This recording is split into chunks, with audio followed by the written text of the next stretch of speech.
Grand in add কর্মীদের বকেয়া DA সংক্রান্ত শর্ত পূরণের দাবি। এবার কি রাজ্য সরকার এই শর্তগুলো মানবে? কবে পাবেন ডিএ? জানুন বিস্তারিত তথ্য। Hello friends, welcome to my YouTube channel the web education. So friends, এই মুহূর্তে আপনাদের জন্য একটা গুরুত্বপূর্ণ আপডেট শেয়ার করতে চলেছি। সেটা হচ্ছে গ্র্যান্ড ইন এড কর্মচারীদের বকেয়া ডিএ ব্যাপারে একটা নতুন শর্ত বা কিছু শর্ত আরোপ করা হয়েছে, বা শর্ত পূরণের যে দাবি সেটা কিন্তু রাখা হয়েছে রাজ্য সরকারের কাছে। এবং যেটা বিভিন্ন শিক্ষক সংগঠনের তরফ থেকে বারংবার কিন্তু বলা হচ্ছে রাজ্য সরকারকে, যে গ্র্যান্ড ইন এড কর্মচারী বা এই ভিত্তিতে যে সমস্ত পেনশনার, ফ্যামিলি পেনশনার রয়েছেন, তাদের যাতে বকেয়া ডিএ খুব দ্রুত রাজ্য সরকার মিটিয়ে দেওয়ার চেষ্টা করেন। সেই ভিত্তিতে বিভিন্ন সময় যে ইমেল, মেসেজ, এমনকি বৈঠকও কিন্তু করেছেন নবান্নে গিয়ে। তো এই মুহূর্তে যে শর্তগুলো রাখা হয়েছে রাজ্য সরকারের কাছে, সেগুলো কি সমস্ত ডিটেলস আলোচনা করব। তো সকলেই ভিডিওটা শেষ পর্যন্ত দেখুন, কেউ স্কিপ না করে। আর যারা চ্যানেল নতুন ভিউয়ার্স হয়েছেন, অবশ্যই বলবো এই ধরনের গুরুত্বপূর্ণ নিউজ আপডেট, নোটিফিকেশন সঙ্গে তথ্য পাওয়ার জন্য অবশ্যই চ্যানেলটি সাবস্ক্রাইব করে পাশে থাকা বেল নোটিফিকেশন অন করবেন। তো চলুন বেশি কথা না বাড়িয়ে যে সমস্ত শর্তগুলো রাখা হয়েছে ডাইরেক্ট আমি শর্তর দিকে আপনাদের সামনে তুলে ধরার চেষ্টা করছি।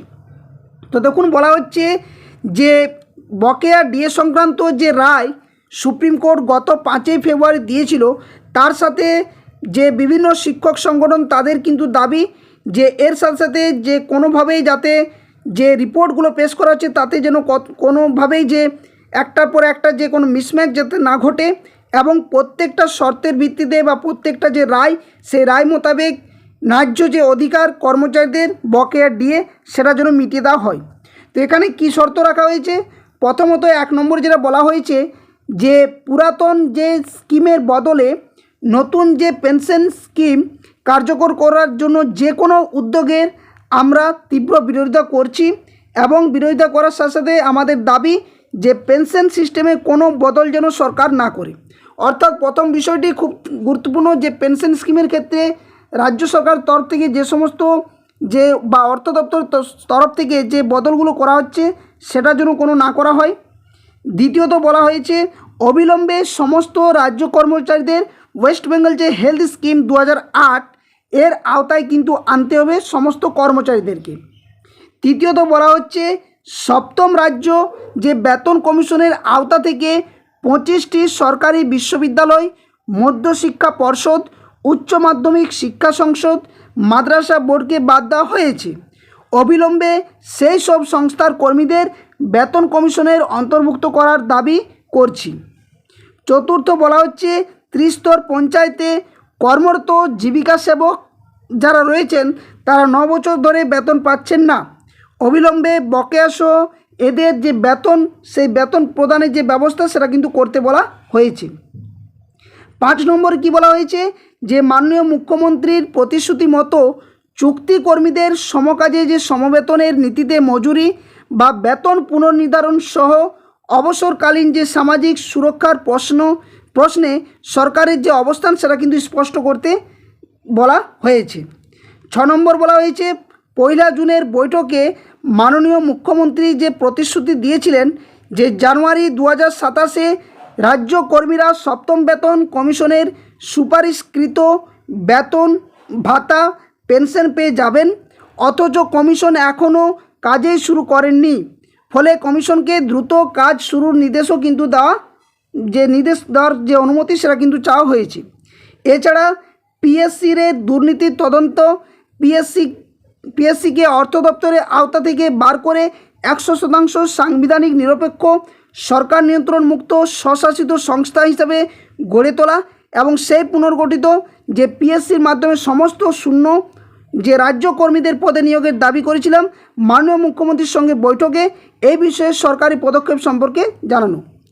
এছাড়া যে সরকারের সঙ্গে কমপক্ষের যে নিয়মিত বৈঠকের মেকানিজম, জয়েন্ট কনসলিডেটেড কমিটি গঠনের যে দাবি করেছিলাম গত 1 জুনের বৈঠকে, এই বিষয়ে কি কোনো পদক্ষেপ করেছেন সরকার তা জানতে চাওয়ার যে শর্ত সেটা কিন্তু বলা হয়েছে।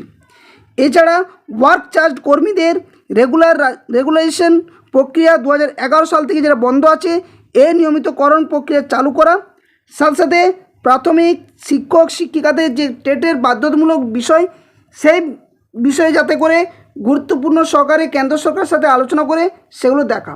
তো প্রথমত এই বিষয়গুলো করা হয়েছে। এছাড়া এর সাথে সাথে যে দাবিগুলো রাখা হয়েছে এখানে সেটা কি বলা হচ্ছে না, প্রথম যেটা বলা হয়েছে যে পূর্বোক্ত যে রায় নির্ধারিত সময়সীমার মধ্যে পূর্ণাঙ্গভাবে কার্যকর করার পরিবর্তে আংশিক কার্যকর করার নামে যে রাজ্য সরকার বিষয়টিকে কর্মী বিদ্বেষী অনাবশ্যক বহুমাত্রিক জটিলতার আবর্তে এনে ফেলেছেন, এটি অত্যন্ত দুঃখজনক এবং রায় পূর্ণাঙ্গভাবে কার্যকর করার দাবি রাখছি। রোপা 2009 এবং মহামান্য সুপ্রিম কোর্টের যে রায় অনুসারে বকেয়া ডিএডিআর গণনা করার এবং একমাত্র সূচক এআইসিপিআই, কিন্তু সরকার বাস্তবে অস্তিত্বহীন তথাকথিত স্টেট বেসড যে সিপিআই এর নামে পরিকল্পিত ভুল গণনার যে কর্মরত ও অবসরপ্রাপ্ত কর্মীদের ভয়াবহ এবং নজরবিহীন যে ক্ষতির শিকার হতে বাধ্য করছেন। আমরা অবিলম্বে এই ভুল সংশোধন করে এআইসিপিআই অনুসারে পুনর্গণনা এবং গণনার দাবি করছি। 3 নম্বর বলা হচ্ছে দুর্ভাগ্যজনকভাবে সরকার কমপ্লায়েন্স রিপোর্ট মনিটরিং যে কমিটিতে দুটি সংগঠনের যে সাবমিশনের পয়েন্ট ওয়াইজ অ্যান্সার দিয়েছেন, কিন্তু মূল মামলাকারী সংগঠন confederation of state government employees এর সাবমিশনের কোনো পয়েন্ট কিন্তু ওয়াইজ অ্যান্সার দেননি। আমরা মনে করছি মহামান্য সুপ্রিম কোর্টে মনিটরিং কমিটিতে আমাদের সাবমিশন আড়াল করতে এ কাজ করা হয়েছে। আমরা দাবি করছি যাতে অবিলম্বে সাপ্লিমেন্টারি কমপ্লায়েন্স রিপোর্ট মহামান্য সুপ্রিম কোর্টে জমা দিয়ে সরকার মনিটরিং কমিটিতে আমাদের সংগঠন যে সাবমিশনের পয়েন্ট ওয়াইজ অ্যান্সার সেটা যাতে যুক্ত করা হয় তারও দাবি জানানো হয়েছে। এছাড়া বলা হচ্ছে এখনও পর্যন্ত এপ্রিল 2008 থেকে ডিসেম্বর 2019 পর্যন্ত এআইসিপিআই অনুসারে বকেয়া ডিএডিআর প্রদানের বিষয়ে রাজ্য সরকার গ্র্যান্ট ইন এড ইনস্টিটিউশনগুলির কর্মরত ও অবসরপ্রাপ্ত কর্মী, ওয়ার্ক চার্জ কর্মী, ডিএ প্রাপক সরকারি চুক্তিভিত্তিক কর্মী, ডেলি রেটেড সরকারি কর্মীদের বিষয়ে কী সিদ্ধান্ত নিয়েছেন আমরা জানি না। অবিলম্বে এনাদের জন্য বকেয়া ডিএডিআর প্রদানের সময় ভিত্তিক যে পেমেন্ট শিডিউল সেটা ঘোষণা করারও কিন্তু দাবি জানানো হয়েছে। এছাড়া রাজ্য সরকার ইতিপূর্বে যে মহামান্য সুপ্রিম কোর্টে estimated impact on the state government as per impugned order শিরোনামে প্রদত্ত তালিকায় গ্র্যান্ট ইন এড এমপ্লয়িজ কলমে যেখানে আদালতের রায় কার্যকর করতে গ্র্যান্ট ইন এড ইনস্টিটিউশনদের যে কর্মরত ও অবসরপ্রাপ্ত কর্মী যারা রয়েছেন তাদের জন্য প্রস্তাবিত খরচের তথ্য দিয়ে স্বীকার করে নিয়েছেন যে এই কর্মরত এবং অবসরপ্রাপ্ত কর্মচারীরা মহামান্য সুপ্রিম কোর্টের রায়ের আওতাভুক্ত। এখন সরকার কেন অবস্থান বদলে এই কর্মীদের আদালতের রায় অনুসারে বকেয়া ডিএডিআর পাওয়ার যে আইনি অধিকার অস্বীকার করছেন? সরকার কি এভাবে অবস্থান বদল করতে পারেন? এই বিষয়ে দাবি জানানো হচ্ছে এবং আইনি অধিকার হিসেবে বকেয়া ডিএডিআর দিতে বলার অনুরোধ করা হচ্ছে। এছাড়া বলা হচ্ছে এখনও বিপুল সংখ্যায় কর্মীদের ই সার্ভিস বুক তৈরি এবং সেগুলি সংশ্লিষ্ট পোর্টালে আপলোড করার জন্য বাকি। অবিলম্বে প্রয়োজনে কাজটির আউটসোর্সিং করে এই কাজ দ্রুত সমাপ্ত করতে হবে। 7 নম্বর বলা হয়েছে কেএমসি এলাকাভুক্ত ব্যাঙ্কগুলি থেকে পেনশন প্রাপক সরকারি পেনশনারদের বকেয়া ডিআর পাওয়ার জন্য আর কতকাল অপেক্ষা করতে হবে? অবিলম্বে এদের বকেয়া ডিআর যে রিলিজ করার সেটাও কিন্তু অনুরোধ করানো হয়েছে। এছাড়া 8 নম্বর বলা হচ্ছে পে কমিশন সংক্রান্ত একটি জাল সরকারি আদেশনামা সমাজ মাধ্যমে সম্প্রতি ভাইরাল হয়। এই নিন্দনীয় প্রয়াস কর্মী সমাজে বিভ্রান্তি তৈরি করে এই ধরনের অপরাধমূলক কাজ সরাসরি সরকারের মর্যাদা এবং বিশ্বাসযোগ্যতাকে চ্যালেঞ্জ করে, ফলে অবিলম্বে এই সমস্ত বিষয়গুলো দেখে দৃষ্টান্তমূলক যে শাস্তি সেটা কিন্তু ব্যবস্থা করা উচিত। তো একটার পর একটা কিন্তু দাবি জানানো হয়েছে এবং এই দাবিগুলো জানানো হয়েছে কাদের তরফ থেকে না, এটা মলয় মুখোপাধ্যায় যিনি রয়েছেন যে একজন ডিএ প্রাপক এবং রাজ্য সরকারি কর্মচারী, তিনি কিন্তু এই বিষয়টি জানিয়েছেন কনফেডারেশন অফ স্টেট গভর্নমেন্ট এমপ্লয়িজের তরফ থেকে এবং এই দাবিগুলো খুব দ্রুত যাতে মিটিয়ে দেওয়া হয় সেই বিষয়ে কিন্তু তিনি সরকারের কাছে শর্তগুলো রেখেছেন। তো বারংবার রাজ্যের সরকারি কর্মচারীদের যে বকেয়া ডিএ পাওনা সেগুলো কিন্তু বাকি থাকছে এবং সেখানে একটার পর একটা নোটিফিকেশন দিলেও এখনও পর্যন্ত সেই ভিত্তিতে রাজ্যের সরকারি কর্মচারী বিশেষ করে গ্র্যান্ট ইন এড কর্মচারীদের যে বকেয়া ডিএ পাওনা এখনও পর্যন্ত 1 পয়সাও তারা কিন্তু পাননি।